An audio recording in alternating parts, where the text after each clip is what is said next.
Singapore లో Telangana CM Revanth Reddy పర్యటన కొనసాగుతోంది. ఈ పర్యటనలో భాగంగా రేవంత్ నదిలో పడవ ప్రయాణం చేశారు. ఫెర్రీలో ప్రయాణిస్తూ నది పునరుజ్జీవనం, నీటి నిర్వహణపై సింగపూర్ అనుసరించిన విధి విధానాలు సీఎం రేవంత్ పరిశీలించారు.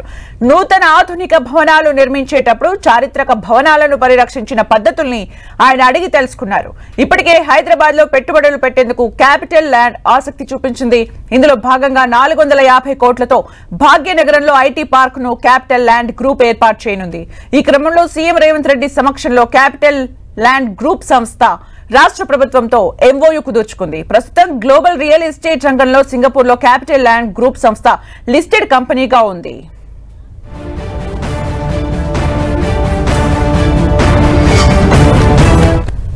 మరిన్ని అప్డేట్స్ మా ప్రతినిధి కొండల్ అందిస్తారు. కొండల్, 3 రోజుల సింగపూర్ పర్యటన ఈ రోజుతో ముగియబోతుంది. సీఎం రేవంత్ రెడ్డి 3 రోజుల పాటు బిజీగా సాగిందని చెప్పుకోవచ్చు. ఒకవైపు దిగ్గజ కంపెనీలతో ఒకవైపు భేటీలు అవుతూ వారికి సంబంధించి తెలంగాణలో పెట్టుబడులకు పెట్టాలని చెప్పి ఆహ్వానించడం జరిగింది. మరోవైపు ముఖ్యంగా మూసీ పునరుజ్జీవనకు సంబంధించి ప్రభుత్వం ఒక ప్రతిష్టాత్మకంగా తీసుకున్న పరిస్థితి ఉంది.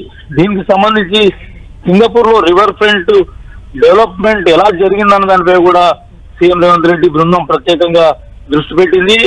సందర్శక ప్రాంతాలను సందర్శించడంతో పాటు అక్కడ ఉన్న అధికారులతో పూర్తిగా అంటే ఆ డెవలప్మెంట్ కు ఎలా నిర్వహించారు, డెవలప్మెంట్ ఎలా సాధ్యమైంది అన్న దానిపై కూడా ఒక అధ్యయనం చేయడం జరిగింది. మొత్తం చూసుకుంటే ఈ 3 రోజుల Singapore tour CMD grand success అయిందని చెప్పుకోవచ్చు. ఎందుకంటే 3500 కోట్ల పెట్టుబడులతో డేటా సెంటర్ కు ఎస్టీపీ గ్లోబల్ డేటా సెంటర్ నిర్వహణకు ఒప్పందం చేసుకుంది. దాంతోపాటు ఈరోజు 450 కోట్లతో క్యాపిటల్ ల్యాండ్ ఒప్పందం కూడా ఐటీ పార్క్ ఏర్పాటు చేసేందుకు ఒప్పందం చేసుకుంది. దీంతో పాటు యంగ్ ఇండియా స్కిల్ యూనివర్సిటీకి సంబంధించి సింగపూర్ సిఐటి కాలేజ్ తో ప్రధానంగా ఒప్పందం జరిగింది.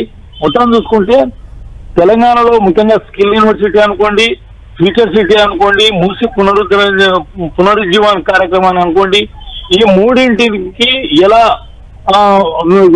అభివృద్ధికి ఏ విధమైన చర్యలు తీసుకోవాలంటూ ఒక మాస్టర్ విజన్ ను సింగపూర్ బిజినెస్ మీట్ లో సీఎం రేవంత్ రెడ్డి ప్రజెంట్ చేయడంతో పాటు తెలంగాణలో పెట్టుబడులతో రావాలని చెప్పి ఆయా కంపెనీలను ఆహ్వానించడం జరిగింది. దీనికి సింగపూర్ ప్రభుత్వం కూడా ఆసక్తి కనబరిచింది. తెలంగాణలో సెమీ కండక్టర్ రంగంలో పెట్టుబడులు పెట్టేందుకు ఆసక్తి చూపింది. త్వరలోనే సింగపూర్ కు సంబంధించిన ప్రతినిధి బృందం హైదరాబాద్ లో పర్యటించబోతుంది. మొత్తం చూసుకుంటే ఈ 3 రోజుల టూరు ఒక రకంగా పూర్తి స్థాయిలో సక్సెస్ అని చెప్పుకోవచ్చు. ఈ రోజుతో ముగుస్తున్న టూర్ తో దావోస్ బయలుదేరి వెళ్ళబోతున్నారు. Sumitra, thank you Kondal for the updates.